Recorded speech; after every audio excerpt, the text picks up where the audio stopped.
AWS Commodities ini adalah salah satu flagship global, program ya. lebih ke global division Oh. dari global infrastructure kita, menjadi pengumpul daya. Daya. Dan di bagian belakang ini lucunya adalah mereka taruh tuh si colokan untuk bisa dihubungkan dengan USB. Iya. Walaupun mungkin secara kapasitas kecil ya, tapi secara ide itu breakthrough banget itu. Dan proven. Iya, betul.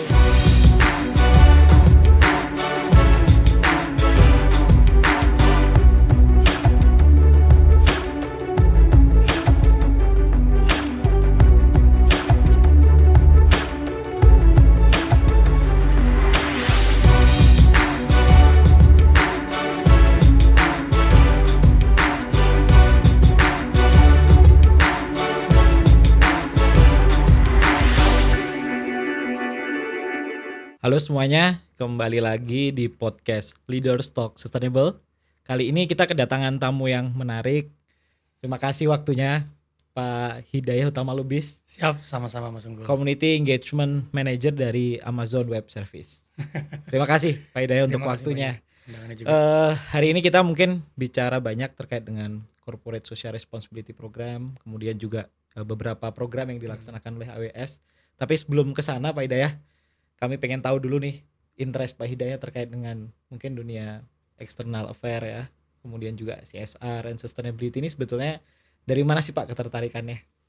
Kalau ngomongin mengenai ini ya personal interest, sedikit banyak mungkin mulai dari zaman kuliah ya, karena saya kebetulan kuliahnya di jurusan hubungan internasional. Yang notabene kita kan tidak belajar single subject gitu ya, karena fokusnya ke global, jadi sehingga isu-isu yang menarik pada saat itu udah mulai tuh zaman di awal 2000-an ya, walaupun saya nggak mereview tahun berapa angkatan saya gitu ya. Supaya masih tetap kelihatan muda. Itu udah ada pembicara mengenai corporate responsibility, sustainability di awal-awal, dan dari situ kemudian alhamdulillah secara jalur atau track profesional saya memang fokusnya di dunia yang terkait dengan external affairs, salah satunya adalah CSR. Sejak tahun 2009 lah sampai sekarang. Itu mungkin yang kemudian yang sifatnya jadi gabungan antara profesional dan personal gitu. Secara profesional ya kita bekerja, tapi secara personal memang ada passion juga ya. Karena senang berhubungan dengan masyarakat, senang ngelihat berkolaborasi gitu ya dengan berbagai macam elemen, stakeholders. Itu mungkin sih kalau dilihat secara background saya gitu. Iya. Nah, kesannya sejauh ini untuk bekerja di sektor ini seperti apa, Pak? Untuk fungsi external affairs CSR itu seperti apa? Satu hal yang pasti ya. Iya. Bosan tuh jarang, karena setiap gitu hari kita akan menemukan hal yang beda gitu. Belajar hal yang baru, menemukan case study yang baru, terus juga ketemu dengan orang yang beda gitu, yang macam-macam, dari mulai grassroots sampai ke level leadership gitu ya, baik dari pemerintah maupun non. Itu semua memberikan wacana, perspektif, insight, dan insight luar biasa. Jadi kayak berasa bisa namatin banyak buku gitu ya, tapi buku kehidupan gitu. Langsung cerita dari orangnya, mulai dari warung kopi, di di area perkebunan atau sawah, atau sampai di kampus-kampus, di sekolah. Itu pengalaman luar biasa sih. Jadi ada rasa kayak self fulfillingnya lah gitu ya. Oke. Jadi justru malah pembelajaran kehidupan yang lebih kaya didapatkan ya Pak ya. Banget. Oke. Kita bicara tentang program AWS nih Pak. Salah satu yang ada di kaosnya tulisannya In Community. Kalau boleh dijelaskan sedikit apa sih sebetulnya Pak In Communities nih? Jadi AWS itu kan buat teman-teman mungkin saya sampaikan aja, AWS itu Amazon Web Services.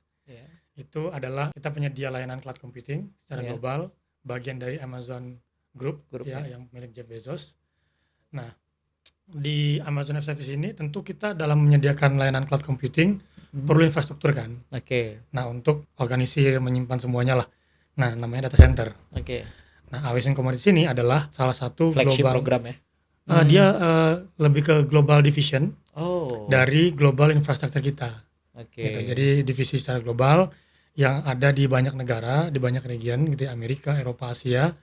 Yang salah satu fokus utamanya adalah mendeliver social impact dan memberikan dampak positif kepada stakeholders di mana kita beroperasi di seluruh dunia, termasuk di Indonesia. Nah yang menarik sebagai perusahaan yang bergerak di bidang teknologi ya, cloud dan lain sebagainya, kenapa sih penting social impact bagi sebuah perusahaan?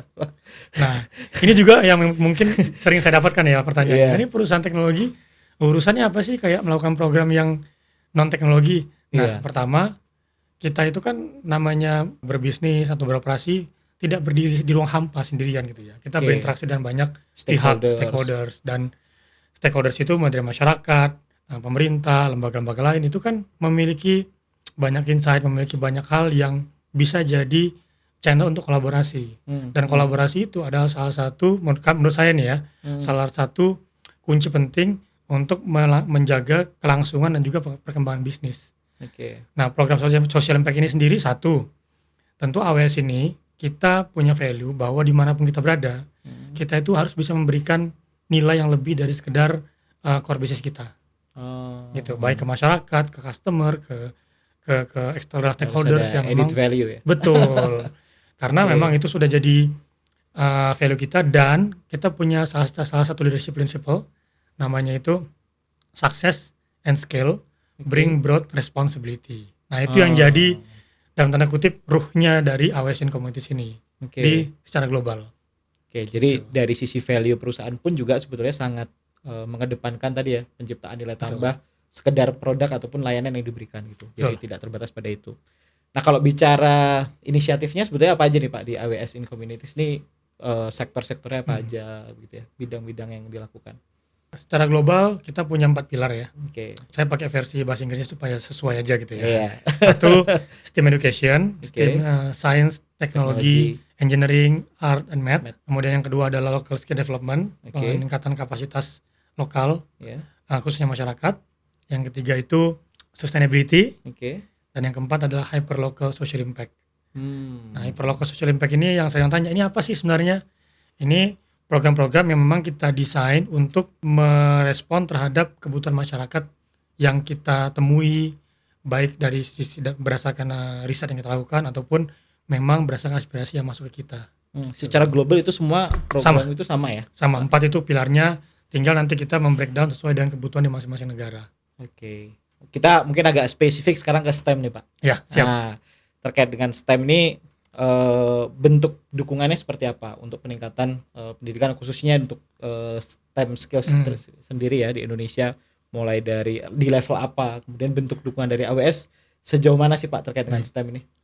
Nah, kalau STEM ini untuk level tentu K12 ya, dari mulai grade 1 sampai grade 12 ya, kelas 1 sampai kelas 12 itu secara global. Di Indonesia memang kita sekarang fokusnya lebih ke level SMA atau SMK atau sederajat.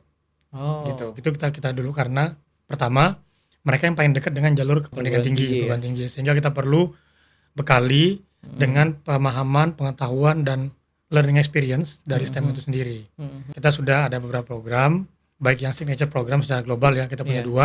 Satu namanya Girls Tech Day, fokusnya ke inclusivity untuk siswi. Gitu ya. Nanti Sabtu kita lakukan di Karawang, sekian promosi gitu ya. Tapi itu memang udah kita tentukan sih, jadi bukan undangan terbuka.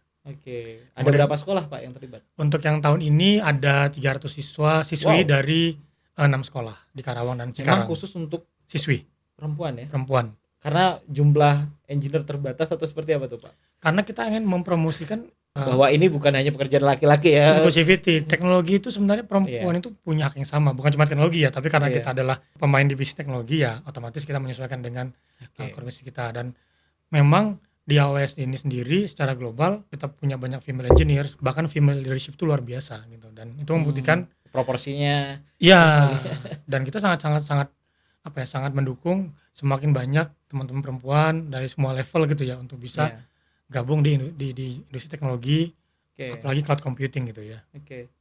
Dan nanti balik ke STEM ya, ruang lingkup nih. Sebenarnya kita pengen yang lebih komprehensif. Jadi satu, kita menyediakan konten STEM itu, baik konten yang dari AWS maupun konten yang dari partner kita gitu ya. Dan itu mereka bisa akses secara free. Free, biasa kita kasih waktu bisa dalam bulanan ataupun tahun gitu ya. Karena kita menyesuaikan dengan tema ataupun goals dari si program itu sendiri. Yang kedua, kita juga menyediakan fasilitas dari mulai contoh kalau misalnya kita mau ke fokus belajar coding, nah kita sediakan tuh platform codingnya gitu ya.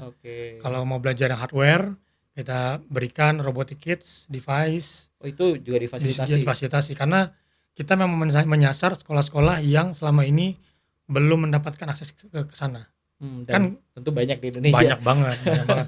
Mau negeri atau swasta, Iya. yang mereka memang belum punya akses ke sana, itu yang kita fokuskan. Oke. Karena gapnya kan lumayan ya antara Lumayan. sekolah-sekolah yang internasional gitu ya. Betul. Mereka sudah sangat-sangat lazim lah hari-hari mungkin belajar tentang STEAM kan. Iya. Sementara yang teman-teman ini mungkin hanya ngelihat di YouTube atau gimana. Iya. Ini kita datangkan langsung, dan ternyata uniknya kita nemukan banyak mereka tuh sangat cepat menyerap, dan kita nggak perlu waktu lama untuk mentraining mereka. Paling hanya workshop beberapa jam, Oke. langsung jalan. Kita sediakan meja gitu ya. Oke. Ini perlengkapannya, atau laptop mereka bawa. Ada Tinggal kita share ini linknya, mereka silakan lihat masuk ke sendiri. platform ini. Ada 1 jam untuk untuk penjelasan mengenai manual atau guideline-nya. Iya. Setelah itu udah mereka bisa berkreasi, dan saya jujur sangat-sangat terkagum-kagum dan terkaget-kaget. Oke. Atau mungkin karena mereka juga secara adopsi digitalnya mereka sebelumnya sudah sangat familiar ya Pak. Itu salah satunya ya. Oke. Mereka kayak zaman saya dulu ya mungkin ya, atau sebelumnya. Oke. Itu mungkin yang memudahkan mereka untuk nggak perlu lagi ada bridgingnya ya, bisa Oke. langsung masuk. Tapi yang menarik yang kedua, critical thinkingnya. Dan critical thinking mereka itu sebenarnya sudah cukup cukup maju. Oke. Jadi ketika ngelihat mereka belajar dengan menggunakan STEAM Kids atau learning untuk belajar coding gitu ya dasar, Iya. mereka tuh udah bisa nggak terpaku dengan textbook atau guideline yang kita sediakan. Oke. Itu Mereka menarik. analisa kemudian memberikan feedback. Iya. Gitu ya. Yang kadang kita juga boleh Oke. dilangin gitu. Ini Mencoba kayaknya nggak ada memahami di dulu panduan ya. deh. Kamu aja deh jadi instrukturnya, tukeran gitu ya. Out of the box ya. Iya. Artinya kan Oke. satu, SDM kita calon generasi masa mendatang itu luar biasa sebenarnya, tinggal perlu kita fasilitasi akses Dan kesempatan, premium akses tadi sebetulnya. betul, akses kesempatan dan pengalaman mereka untuk ngoprek-ngoprek langsung gitu. Oke, tantangannya sejauh ini apa nih Pak untuk penyelenggaraan program STEM khususnya di Indonesia atau di Jawa Barat ya mungkin Jawa fokusnya Barat. sejauh ini? Satu, yang pertama adalah kurikulumnya masih belum banyak ya, Belum kompatibel ya. terintegrasi untuk dengan STEM, belum kompatibel dengan STEM, ya. STEM. Yang kedua, kita harus lebih banyak mentraining guru-gurunya. Karena ini agak krusial juga nih. Krusial sekali. Makanya Oke. kita juga training selain muridnya, gurunya juga kita training. Oke. Dan bukan cuma workshop. Jadi di kita itu program STEM itu bukan yang sifatnya satu event, tapi dia adalah learning series. Jadi contohnya misalnya kita pengen bikin project STEM, Iya. tapi di-connect-in dengan SDGs. gitu. Outputnya adalah satu, dari sisi guru harus bisa membuat lesson plan sendiri Oke. terkait dengan STEM. Yang itu kemudian mereka upload ke platform mereka mengajar. Iya. Dan mereka juga punya kewajiban untuk sharing ke guru-guru lain, gitu ya. Yang dari siswanya atau muridnya, dari pembelajaran di kelas maupun baik pembelajaran teks maupun pembelajaran yang sifatnya hands on ya, Iya. mereka harus bisa menghasilkan prototype baik sifatnya software maupun hardware dengan yang Di kita ujung berikan. program ini mereka harus buat Ya. prototyping. Oke. Dan dari 20 sekolah yang kita sudah intervensi, mereka bisa menghasilkan 168 project prototype. Luar biasa. Dari hal yang simpel kayak tempat sampah berbasis sensor sehingga Oke. kita deketin dia langsung terbuka, Buka ya. sampai Itu salah satu bentuk ini ya portfolionya. ya, sampai yang kemarin terbaru waktu kita bikin STEM Innovation Festival, ada sekolah yang dia membuat power bank dari sepatu.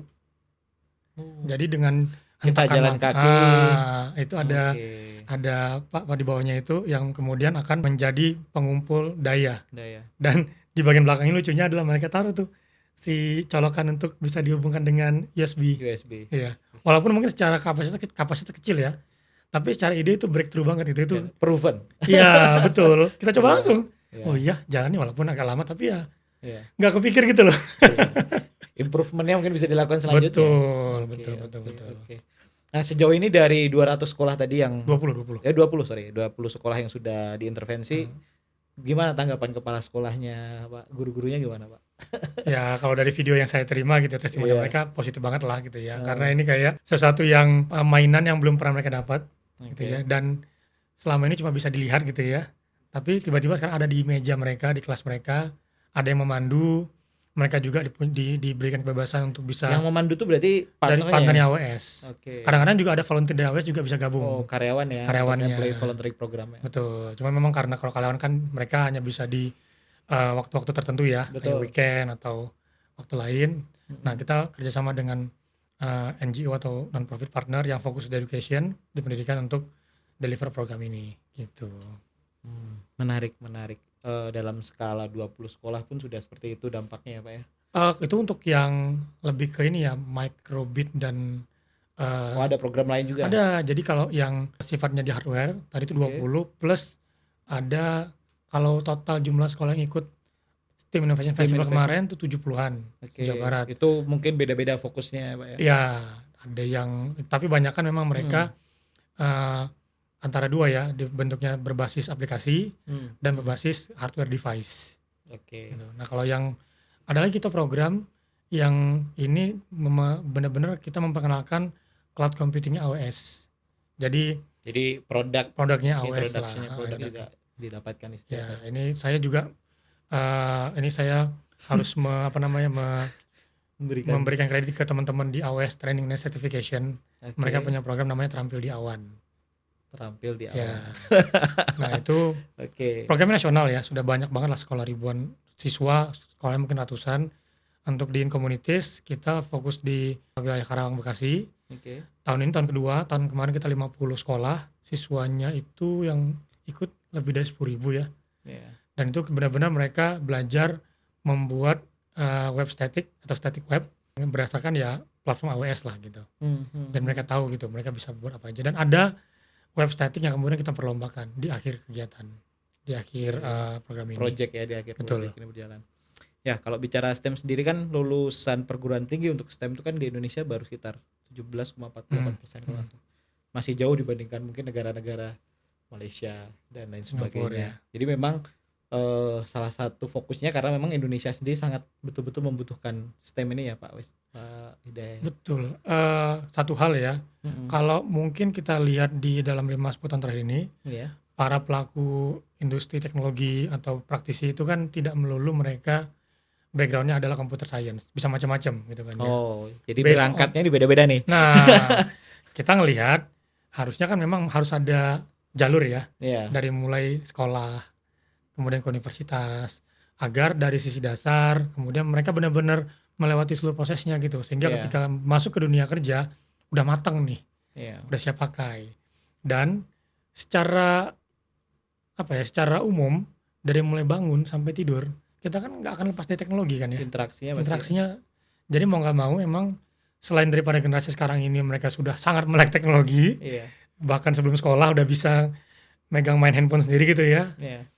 Dan jadi mereka memang harus bukan cuma sebatas menjadi user, harus menjadi ya orang di belakang layar, jadi controllernya lah gitu.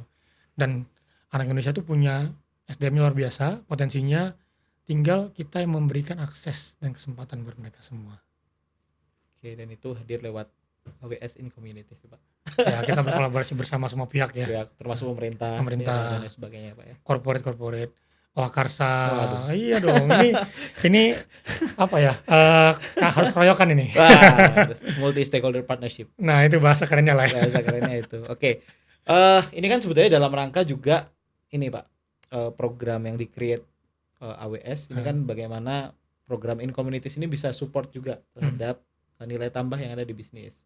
Nah sejauh ini dari sisi bisnis AWS sendiri dengan adanya program Incommunities khususnya pada STEM ini